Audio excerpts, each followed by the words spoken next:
Hi guys, the milk here in the US is really pricey good guys compared sa tuwa dira sa Pilipinas.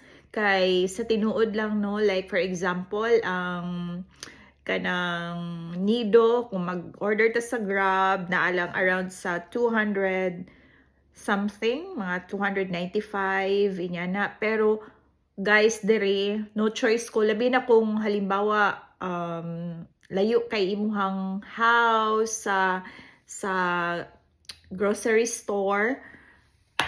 So wala kay choice, kailangan jud nimo mag-order online. So ako mas prefer nako mag-Uber na lang, pero mo lagi na guys, mahal gid siya kay required man gud diri guys nga mag-tip gyud ka. Usually ang tip sa Uber, like for example kani siya na ani around sa $4 ang tip lang na ha. So kung ato na siyang i-convert, ibutang na lang natog 60 pesos ang conversion sa $1. So 120, so 240.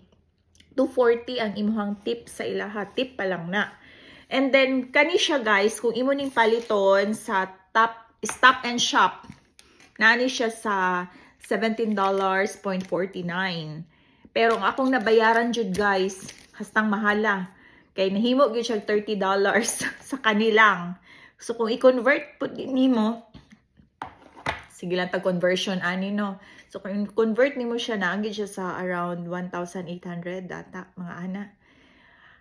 Mao nang makaana ko ba?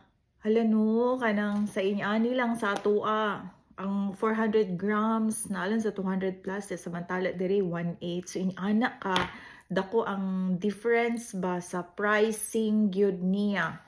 Makaana ko, hala, isa ka sakong bugas naman nakapin sa ato. Uy, unang makahuna-huna ko ba nga kalayo gyud no sa kinabuhi sa atoa sa Pilipinas kumpara diri sa US.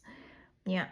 Pero kabalo no, kanang mabuhi naman gihapon ta sa Pilipinas bisag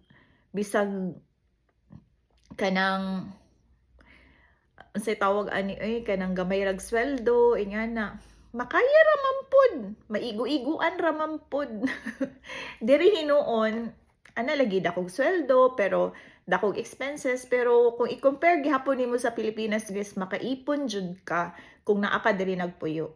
Mo nang naga-wonder ko ngano maning uban nga mingan sila kanang hard kay ang kuan kanang life diri sa US.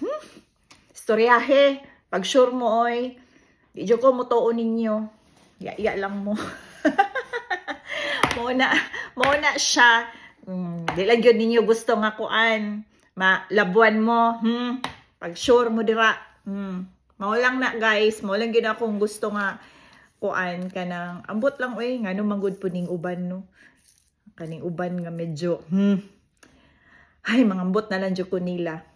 Gipalit na ko ni guys tungod kay nag-crave na pug ko og champurado and then nagluto na pug ko bacon instead na bulad. So wala man tay bulad no, wala tay napalit na bulad sa karon. So kanina lang sa and then hilig jud og champurado nga na ay powdered milk. Mao jud na akong ganahan powdered milk. Wala ko'y choice, nag-order ko ana.